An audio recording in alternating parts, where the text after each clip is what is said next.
And it's going. It's going. What's up, everybody? It's your boy Brian. Welcome to Gravymuztache. This is my YouTube channel, and this is the first time that I'm going to be reacting to a new album. And the album is Earl Sweatshirt. Sick! So, Earl Sweatshirt, man, I've been listening to him since 2010. Is that 12 years? Oh my god, he's been out for 12 years already. I feel old. Earl Sweatshirt always puts you like in a mind space. So like when Doris first dropped that first album, nobody really knew what to expect of it because he was known for his horrorcore rap up to that point. If you go back and you listen to early Earl Sweatshirt, you'll hear a lot of stuff that's similar to Eminem, where it's just about raping and killing people, but the raps are there, the rhymes are there, and that's what was so captivating about him. And the beat selection was a little bit more cartoony at that time too. It kind of felt like listening to a comic book. MF Doom is one of his biggest inspirations, I know that much for sure. So when Doris came around, I think he kind of stepped that comic book persona, at least in his beat selection, up a little bit. Is this interesting? No. It's not interesting? Yeah, it is. I'm tuning in. Alright, so I Don't Like Shit, I Don't Go Outside came out after Doris. I think it was like 2 years later or something like that. And I Don't Like Shit, I Don't Go Outside. But that album really puts you in a mind state. It is the soundtrack to someone who's like very depressed, antisocial, literally doesn't go outside. I think that album is great, but it's kind of like Requiem for a Dream, but in album format, meaning that movie, Requiem for a Dream, it's a masterpiece, but it's so dark and it's so fucked up, and it just puts such a bad taste in your mouth artfully that you don't really want to watch it again. And that's kind of how I felt about I Don't Like Shit, I Don't Go Outside. I didn't really want to listen to it over and over because of just how harrowing it sounded, and it really does put you in a dark mindset. So Earl kind of earned this sad boy emo persona after that album. And then after I Don't Like Shit, I Don't Go Outside, he released my favorite of his album so far, called Some Rap Songs. And even though the title of the album is really unassuming, he just made it sound like, oh, just some rap songs. Like, yeah, I'm just gonna throw together some rap songs and I'm just gonna like throw it out there and just see what people feel about it. You know, it's no big deal. But what ended up happening with that album is it was so much more than what the title actually would lead you to believe, right? It was a sequential ordering of someone going through a depressive spiral. That album is responsible for me quitting my job, actually, because it made me realize just how sad I was, how unfulfilled I felt. And I felt like I related much too much to Earl's really depressed lyrics on that album, and so it kind of motivated me, and it made me realize that maybe I wasn't in the right place in my life career-wise. And I feel like it's a modern rap classic. I guess time will tell. But for what that album did for me in my life and my trajectory, it's always going to hold a special place in my heart. So Sick, this latest album, is going to have to do a lot to live up to what Some Rap Songs did for me. The last 3 singles that he released seem to have more of a triumphant tone to them. So it seems that Earl's finally coming out of this depression spiral that he's been on, or at least that his art is portrayed for the last number of years, really ever since the beginning of his career. And it seems like for the first time he's doing a little bit of a pat on the shoulder. The song Titanic that came out not too long ago, you know, he mentions triumph, and he mentions, you know, overcoming his obstacles and, you know, weathering the storm. I'm just really excited to see if he keeps up that momentum for the rest of the album. So I'm just going to react. We're just going to start the album and let's just see what happens. Earl Sweatshirt, Sick. And the first song here is Old Friend.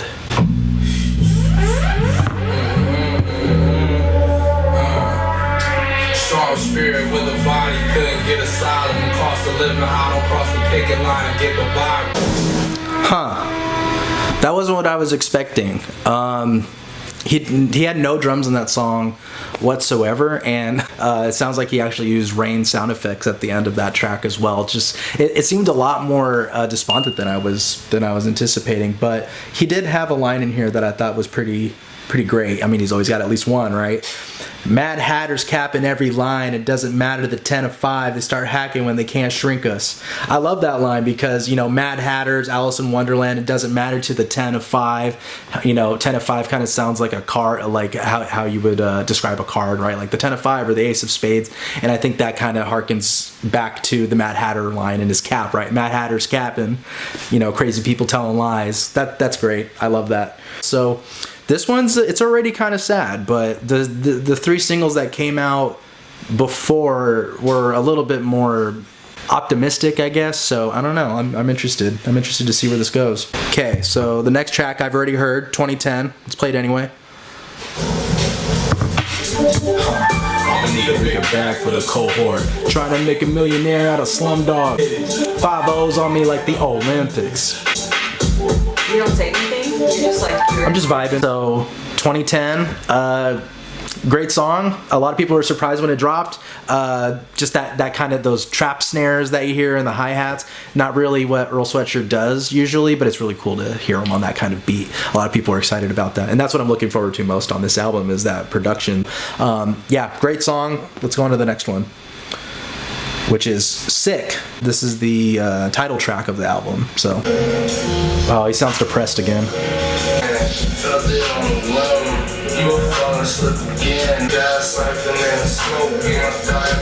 It's cool. It sounds like Isaiah Rashad. Reminds me of Isaiah Rashad, just like that southern kind of drawl, you know? Just sounds super drugged up. It's cool. It's so much more somber than I was expecting. Okay. That was Sick. That was the title track. And he said something, can't even go outside no more because everybody's sick. Is that what he said? Let me see.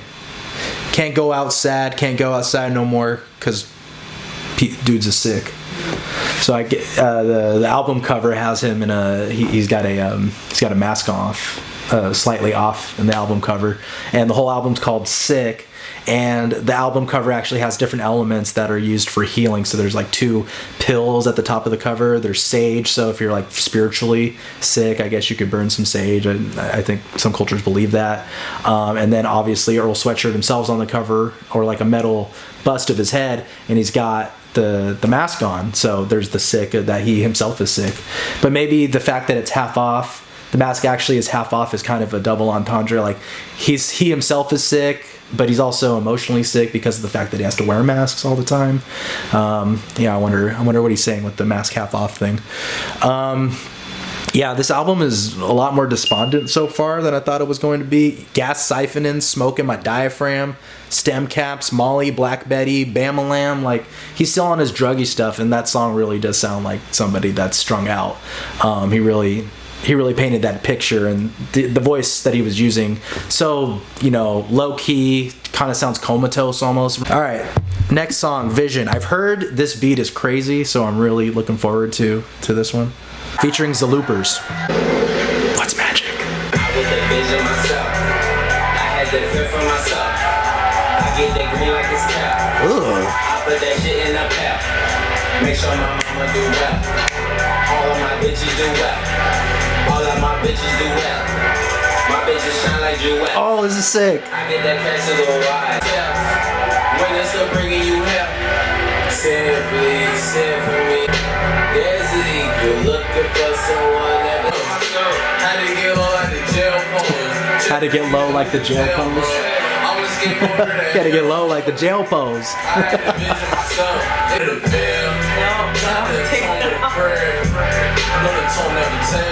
God, that beat is so sick.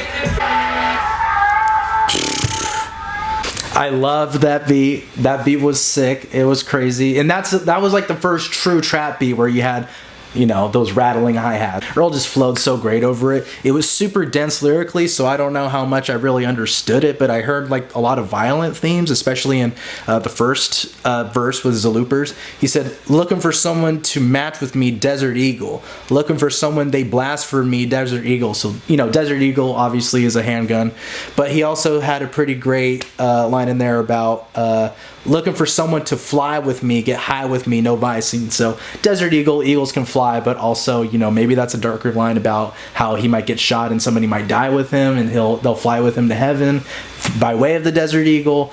Or he also uses that line to segue into talking about fly with me, get high with me, no vising. So not only is he talking about death, but he's also alluding to, having a romantic partner, all in the same line. Really cool. Really, really great poetry there. Earl himself, to be honest, I was just vibing, so I didn't really hear a lot of what he had to say, but his flow is amazing as usual. And I love him on this kind of beat. I hope we get more like that kind of beat on this album. Tabula Rasa, I already heard this song, but I'm going to play it anyway.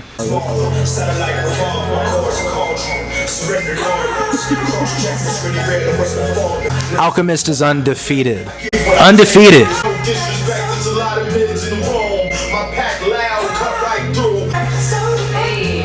Hey. That vocal sample, man. That beat is amazing. I love Alchemist. He's been on quite the run lately. Can't wait to see if he shows up on Freddie Gibbs' new album.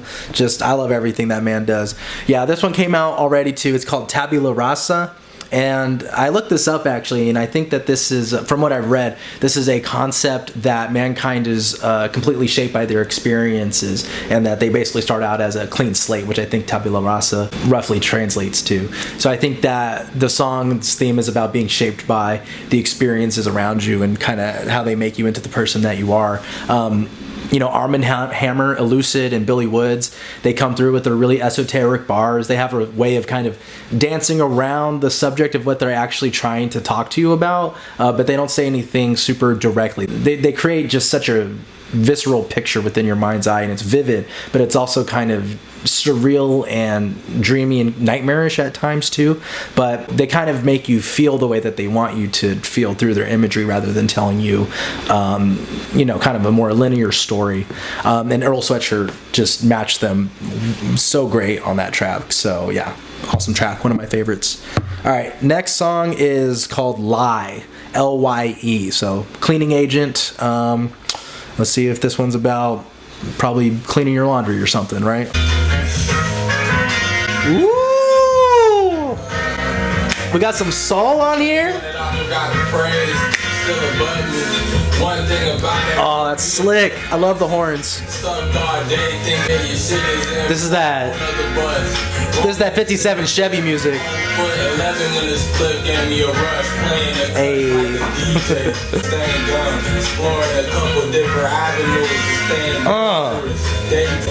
Alchemist, undefeated.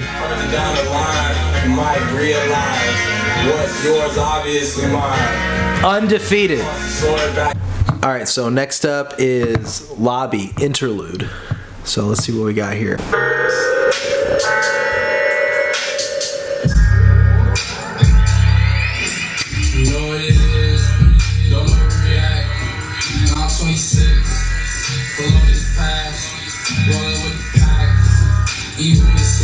This is uber black music.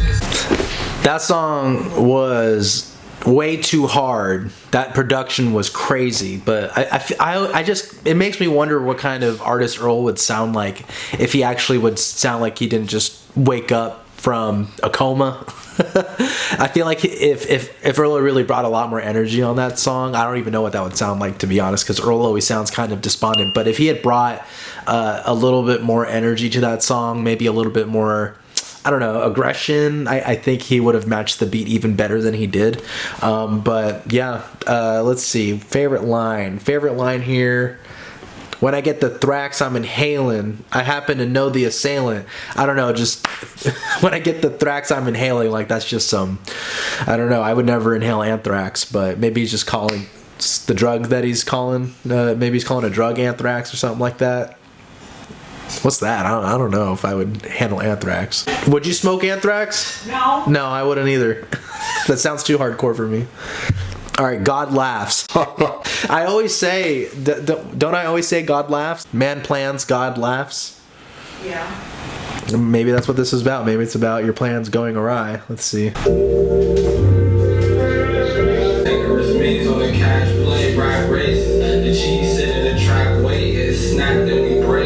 It sounds like he's kind of searching for God in that one. The last couple of lines there.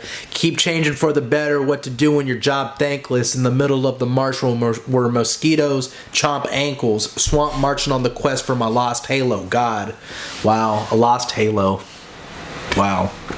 So I guess he was an angel at one point, but he sinned or did something in his life to fall from grace, and or maybe he just wasn't paying attention to the good within him and he lost his halo, whether it was taken away from him or he just absentmindedly placed his halo somewhere. It definitely sounds like he's looking for God in this one, and God laughs. It's a pretty dark song. Yeah, he's definitely not bringing the same triumphant kind of feel that I thought he would from the singles. This is definitely still an Earl Sweatshirt album, and that song in particular reminded me a lot of just that kind of the despondency that we kind of heard on some rap songs, and even the way that the track was looped over and over and over again. Just the instrumental, it really did take me back to some rap songs. I wouldn't be surprised if he recorded it around the same time as that album. It was great though. Definitely puts you. It's definitely a mood piece, but I guess every Earl Sweatshirt song is a mood piece. All right, moving on. Titanic, another single, great song, more of a banger. This is actually the triumphant song on the album that I thought that I thought more of the album would have. So maybe there's a linear story being told here that's kind of getting lost in how dense the lyricism is, and will become clearer as I listen to the album more. But yeah, maybe this is the point of the album where he starts to feel that triumphant nature, or just try to overcome all of the despondency that he's been feeling throughout. I mean, the title of the album is Sick, so I wouldn't be surprised if this was kind of he's mentally sick as well. Maybe it is kind of some rap songs part 2, and in some ways it does feel like a sister album. So it's pretty interesting. But yep, we've already heard Titanic, great song. Let's play it anyway.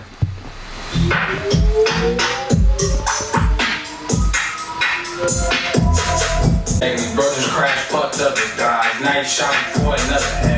I got it. So you know just how we get it. Took it slow, saw what it could get me.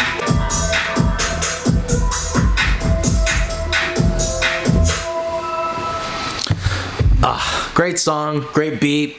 I just caught that there were a couple of shout outs to different rappers on the song. So this is kind of it sounds like a victory lap kind of song for Earl Sweatshirt. He's a little bit on his braggadocious shit, and I love the tie into Titanic. The name of the song is Titanic, and I love how he brought it back at the end to kind of talk about Titanic, kind of without directly talking about it. Iceberg, Mac kind of slim, what they couldn't see, sink the ships, capsize mean use a flip. Send a postcard from the depth. Bleed the vein till nothing left. You look drained, you should get some rest. Yeah, Earl's just on a shit talking thing here. I love the iceberg imagery. The iceberg slim reference was really cool. There's a lot of references to pop culture figures. So there's Iceberg Slim, mask on like a super villain. Daniel, who you in the den with? So obviously that's MF Doom. He's got the mask on. He's a super villain. And he referenced Daniel, which is also MF Doom's real name, Daniel Dumoulin. And he tied it back to Daniel, who you in the den with, lion. So the biblical themes are there as well. Really great switch up there. And then what was the other one? Get Ghost Like I Need a Killer, Ghostface Killer. So he's doing a lot of shout outs on this song, and I love it. I probably missed if there are any other rappers on this song, I'm sure I missed them. But yeah, awesome song. All right, moving on to the last song, Fire in the Hole. So let's see how Earl Sweatshirt ends up this pretty dark album. Dark is probably not the right word to use because it's so much. I think it goes deeper than just merely dark as aesthetic. I think there's still a lot of the despondency that we heard from some rap songs. So Earl's still not okay, but he sounds a little bit more okay than he did last time. Last time was something bad, but it sounds like Earl might be on the come round. Who knows? Maybe we'll get fully positive Earl on the next album. But anyway, here's Fire in the Hole. Last song. With the guitars. Took it on to the sword. The shield took a couple chains, but it never broke. I know what you mean, how I play it based on what I'm showing. Who produced this? Black Noise. Did a great job.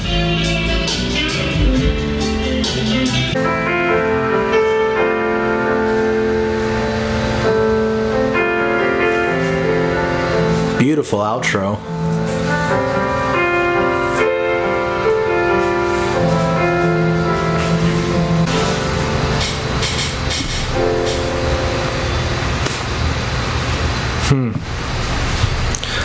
Well, that was Sick by Earl Sweatshirt. Wow. All right, so final-ish thoughts on Earl Sweatshirt's Sick. after listening to it a little bit more, I feel like this album really is a little bit of a reprieve from everything that Earl Sweatshirt's done up to this point, at least tonally, meaning that, yes, I've used the word despondent like a million times so far, but much of Earl Sweatshirt's put out to this point has been really despondent. It's been really, you know, as real as he is, it also delves into the deeper parts of his mind that are more negative and more self-destructive and maybe even insecure as well. That all of those themes are still on this album as well, but I also think that there is a little bit of more of a silver lining. So yes, there is a lot of talk of the pandemic and its effect on Earl's mental health, but he is still outside. And he does seem to like shit again, so that's great. But yeah, I think the way that I would describe this album is that it's an esoteric breather from the rest of the rest of the sadness that is imbued within a lot of his work. So this is actually a welcome change of pace for Earl, and I think that he showcased the difference in tone to be a little bit more positive, and you can hear it in the beat selection as well, right? So I think the interlude track was really soulful with those horns that I absolutely love, and the closing track, even though it is a little bit sad and forlorn and kind of talks about how he misses this romantic interest, there is still a soul to the sonics of that song. So all in all, I'd probably give this album an 8 out of 10. So far, you know, with repeated listens, it'll probably grow on me. I still think Some Rap Songs is kind of the album to beat for Earl, but I couldn't be happier with this latest offering. So super excited to see where Earl goes from here. Also, I guess I'm supposed to say something like, don't forget to like and subscribe. This is my first video, so if you guys enjoyed it, please let me know if you think there's something I could do better. Also looking for any notes whatsoever. So this is just a little fun side project for me. We'll see where this goes, but I had a lot of fun editing this. I had a lot of fun filming this with my fiance, so that was the voice that you heard in the background throughout the video. So yeah, any and all feedback is welcome, and I'll see you guys in the next one.